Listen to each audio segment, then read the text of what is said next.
Hello, my name is Dark Scythe. Welcome back to Let's Play RWBY Grimm Eclipse. Now, last time I did kind of leave it on, I'd do the whole level up thing on the next video and that, so I'm going to show you the skill tree now and everything.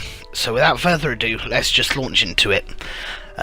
Single player, again, mission 2, technical difficulties, once it loads. Waiting.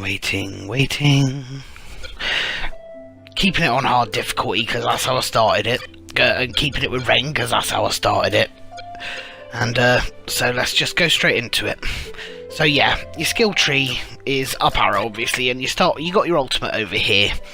Your second one gives you more hit, the more strikes, and the last one I think gives more damage and more strikes, but you got to defeat 300 enemies with it first. Your team attack, that's the spinny thing, does more damage and more spins, and again 100 enemies to unlock the final bit of that one. Your heavy one, you gotta go, that one I'm not so sure about that one because it costs aura to do, so I probably won't go for that one so much. I always go for survivor because yeah, being able to handle more damage after aura's depleted is useful. And then got aura regeneration, speeds up. You got extra ultimate. Your ultimate, it'll split the bar in. The first one will split the bar into 2. It'll be the same length but smaller bars, so easier to fill. And then the challenge one will be 3 tiny bars that are easier to fill, giving you your ultimates quicker and more, and a pool to use more of them. Master Hunter, that increases the length of your aura bar, but you have to defeat 2,000 enemies to do that.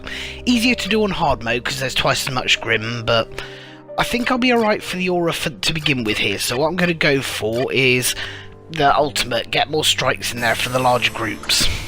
So anyway, on we go. This is set in the ruins of Emerald Forest, but with more detail, as you'll see. Because if you watch the series and you remember when they get the artifacts at the end, you'll know about that. I like how they added in the new area in the last one, though, I have to say, because of the cave and that. I mean, you never really saw much inside the cave where Jean was. Poor Jean.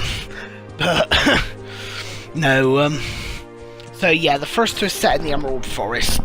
This is the ruins now, and again, I will reiterate, smash everything, look everywhere, because you never know where you can... Than the Grimm you fought before. When it sees you, it will spin before it charges. I know about Borbatusk's Peter Port. Professor Port, sorry, my manners. But, yeah, look everywhere, check everything. I think there's something around here, but I will wait until... Yeah, so these guys, you're going to want to time your counters a bit. As any of you know anything about Xbox recording, just the basic version, I'm voicing this over after I played it, so it'll be it's a lot easier, because if I was voicing it over, if I was doing my commentary here while I was playing, I'd go quite a lot while I was concentrating.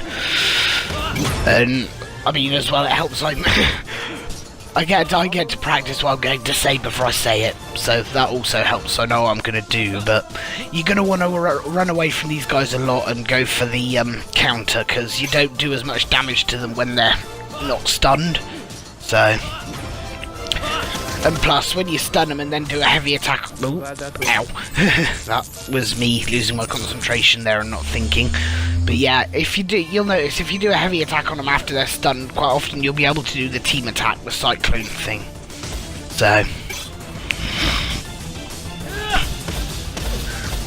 ultimate as well, also useful, because as well you are actually just not quite completely, but you are more immune to damage if you are more immune to damage when you're doing your ultimate than normally. So. Stop right there, you.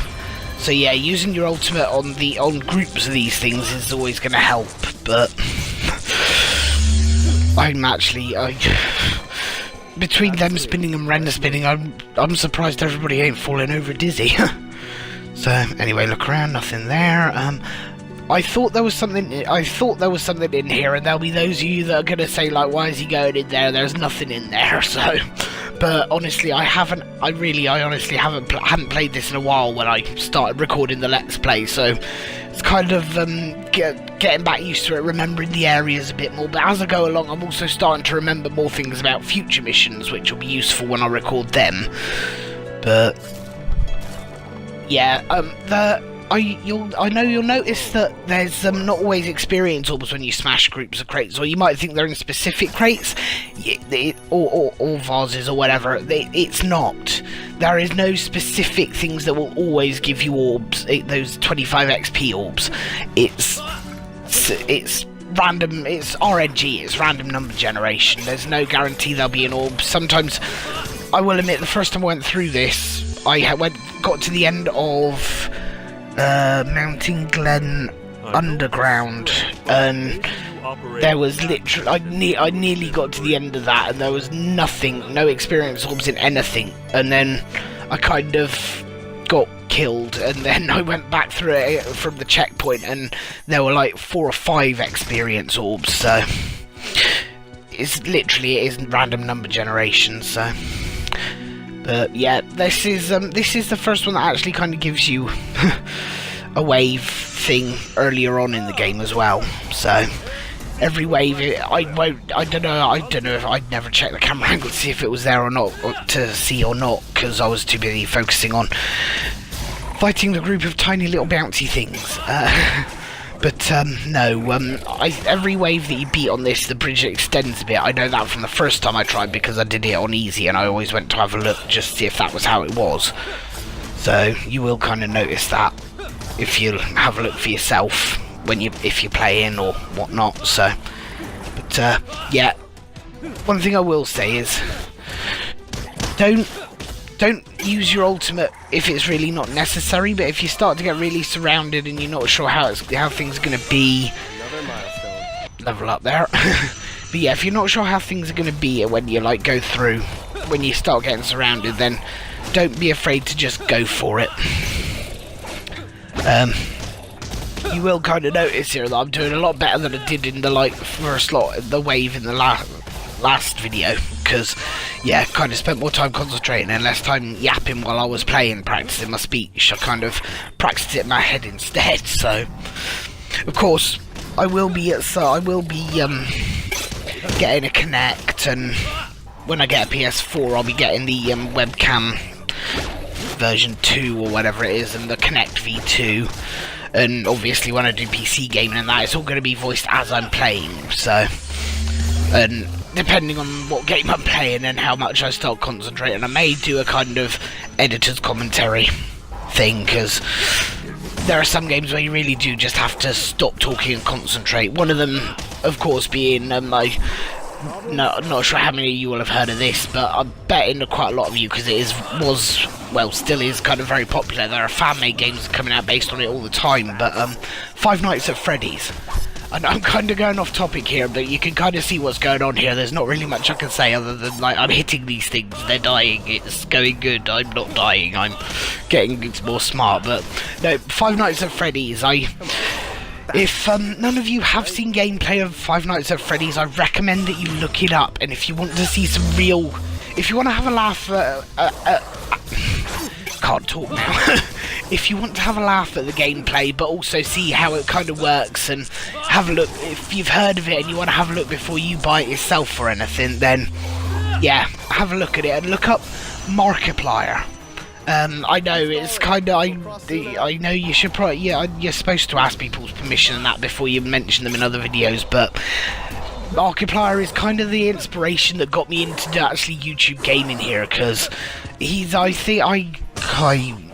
don't quote me on this, but I think I remember him saying in one of his videos he's also like autistic as well, so it's kind of why he does what he does, because he's something he can feel good about. It's something that he can bring a community together for, and that's really all people like us want to do. So,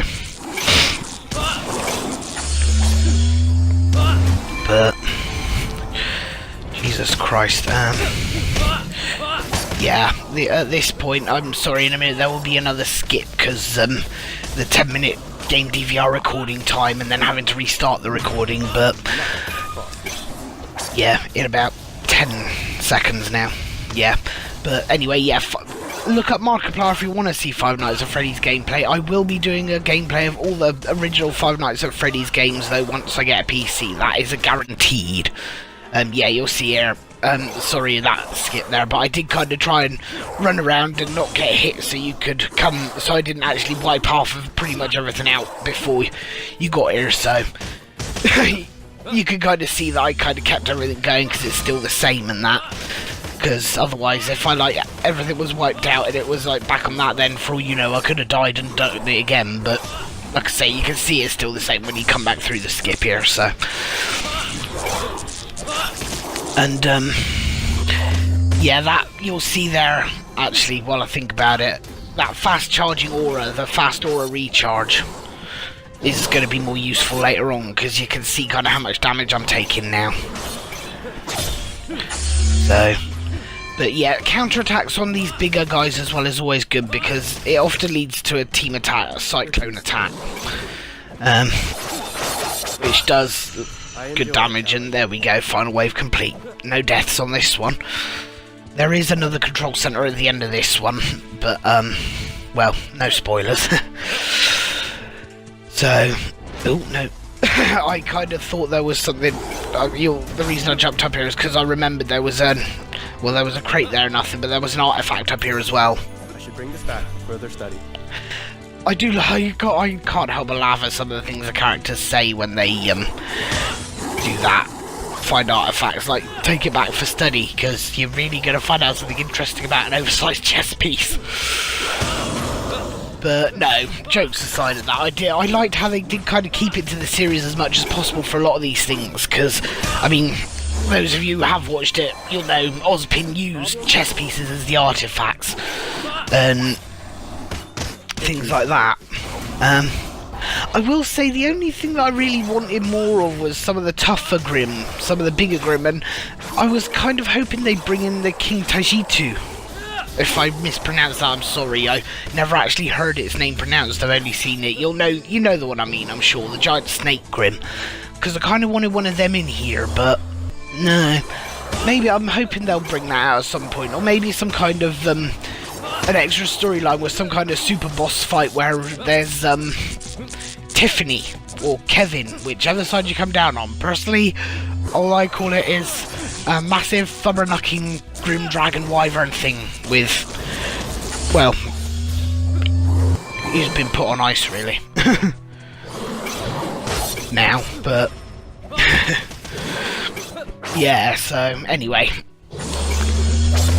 always bigger Grimm counterattacks, charged heavy attack, and then cyclone. And then go for the final, depending on the health, go for the final charged heavy before it kind of gets back at you. Again, looking everywhere, breaking everything. I will say, while it's random number generation for where orbs will pop up and how many you'll get in a mission, the different coloured crates are always there for that. I'm right near the end, so what I'm going to get now is the fast. I'm going to wait for my level up, because I mean, you'll see literally right there at this point I would level up in like one, I think it was one more orb, so I haven't played this in a while, so I kind of forgot where everything is or isn't, so I went up here all the time, because that gap there, that always kind of bugged me, because it looked like you're supposed to be able to go through it, but then there's that map border barrier, the invisible, you can't go here because it's the edge of the map thing, but it looks like it'd be somewhere where there's a hidden artifact or something. And here we go, one more orb and I'll be leveled up, so, and the control center's right there, so good thing too. Yes, there we go. Fight, focus, repeat. Fast aura regeneration, and well, yeah, I was surprised there, because you don't often see two orbs in crates right next to each other like that, but artifact as well, and another one there, so that place was Experience City. I think that's kind of like, if they expect you to like kind of be at the point near a level up and there's a skill you want to get to help you out here or something, then you might just go for it. I will say something I did hear that I didn't do so much in the last video was I used my ranged attacks a bit more then, but I used it a bit less now, because they're not really that strong, so Sorry, that was me trying to crawl into the cave there as well before the wave showed up, because I don't want to fight all these Grimm. There's just too many, but yeah, you'll see there right away it's already taken, like, I think about half the time for my aura to start recharging, so that's why the fast aura regeneration is going to be useful from, get it, if you don't get it in the first mission, get it in the second one. I mean, again, by no means this isn't a way for you to, like, just play your character, level it up if you're playing this game yourself. This is just my personal preferences. And something else, actually, while I think about it as well, is for the skill tree, the first 3 being the combat, that is unique to the character. That is what happens for the character themselves. I think the one on the right is, most of it is generic, it's the same for everyone, apart from the skill on the, usually I think it's the bottom left, that is also character unique. It's their like level 10 skill. You have to be level 10 to get that skill, and then you can use it. Some of the skills for the level 10 is good for the character, is useful for the character, it does kind of help, whereas others are just kind of not really so. I mean, they're good, but they're not necessary, even in Eclipse mode. Eclipse difficulty, rather. Mode. Well, pretty much in the mode of its own with the amount of Grimm in there. But, no, yeah, the character unique skill isn't always necessary, but sometimes it can help more than some of the other skills. Also, a couple of the challenges on there are, you have to play multiplayer to get, like, there's one for the faster resurrection of allies. You need to resurrect 5 allies before you can unlock it, and every time you rank up, as I told you in the last video, the number in the white hexagon there, every time you rank up, you're going to get everything reset to 0 anyway. Oh, well, 1 anyway. Your skill tree will be reset completely, so anything you've unlocked, you'll have to unlock again, and you have to go back from level 1 and blah, blah, blah. But yeah, also, that's something else when I think about it as well, because I'm not going to be using every character to get through to the next rank, I'm sure. And that's actually something I meant to show in this video as well, and I forgot entirely. I do apologise. I will bring it to you in the next one. But for Eclipse, if we do reach 100 subscribers and I do get the Eclipse difficulty challenge, Slugger, I forgot to see what that was. I think that was the heavy attack challenge. But no, if we do get to the point where I do that challenge, then also leave in the comments below not only which character you'd like me to see me tackle it with, but do you want them going from level 10 with everything that they need, or do you want to see me go really challenge myself and go from level 1? So yeah, leave all that in the comments below. Please do, because I'm gonna fubbernucking die. But you'll notice as we go along as well that I do kind of try not to swear too much in these videos, but sometimes I will. I just won't be able to help it, just comes out. But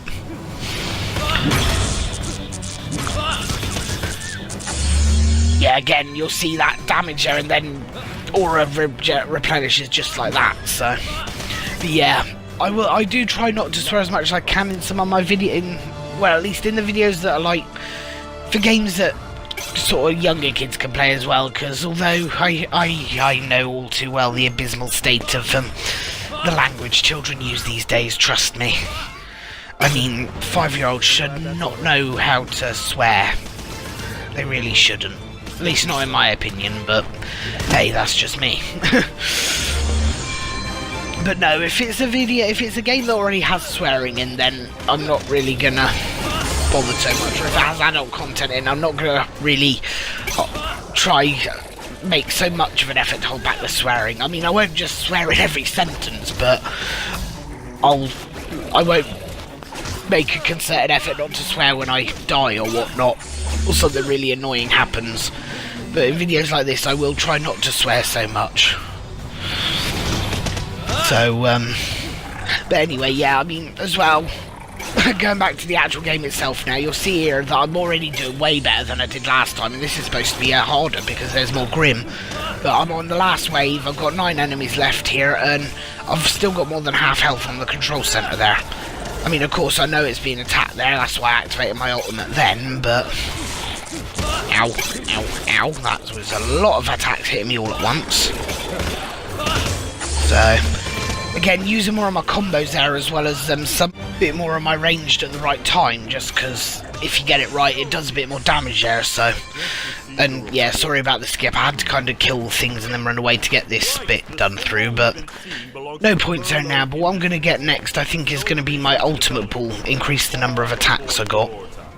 The company was crippled by the collapse of yeah, sorry, talking over Professor Port there entirely. He's just explaining, for those of you that haven't played the game or haven't seen gameplay before, Merlot Industries and all this, and how they were kind of crippled and lost a lot from the collapse of Mountain Glen, which is where we're going in the next mission, actually, so, yeah. But, I kind of hope they bring out more DLC for this as well, as I said earlier. Like, more characters and all that, so... Fingers crossed there. I'm happy with how I did here. Not a single death, as you can see there. So... But anyway, yeah. So the next mission here is Mountain Glennis, the Collapse. It's a bit tougher. There are Ursa Minor and at least one Ursa Major. I have only played this one on normal before as well, so this is literally the first time I'm playing through on hard. There is nothing that I cannot tell you what's going to be coming up because I don't know. All I know is there's twice as many Grimms, so that's probably going to mean more Ursai and all that.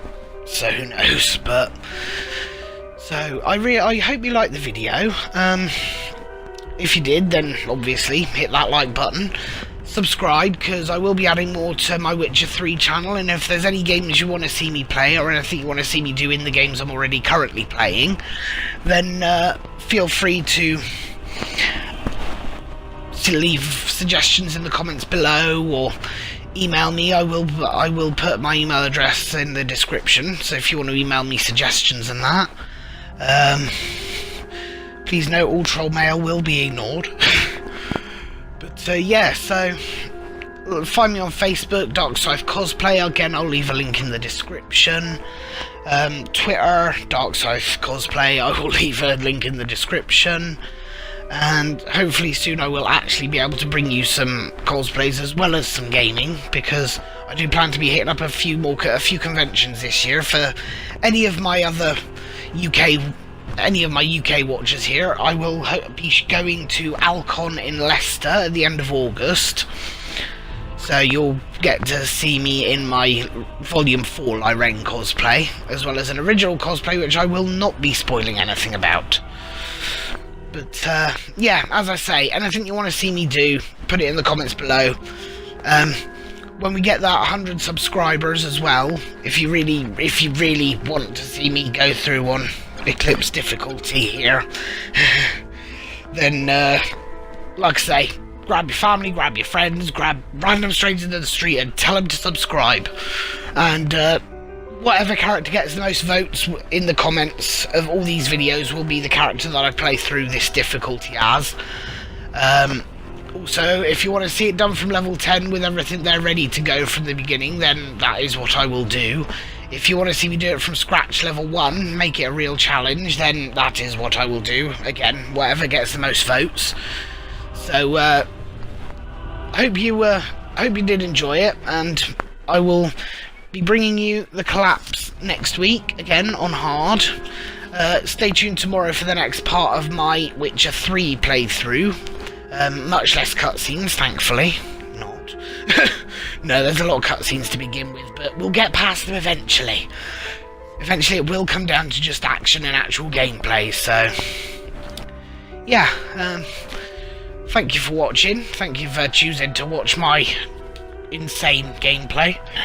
Or listen to my insane rambling, if nothing else. So, and hope you stick with me, because... It's not about who comes in when, it's about loyalty, it's about the fact that you chose mine, and if you chose mine, I am honoured. So, until the next time, my friends, my fellow gamers, watch the shadows.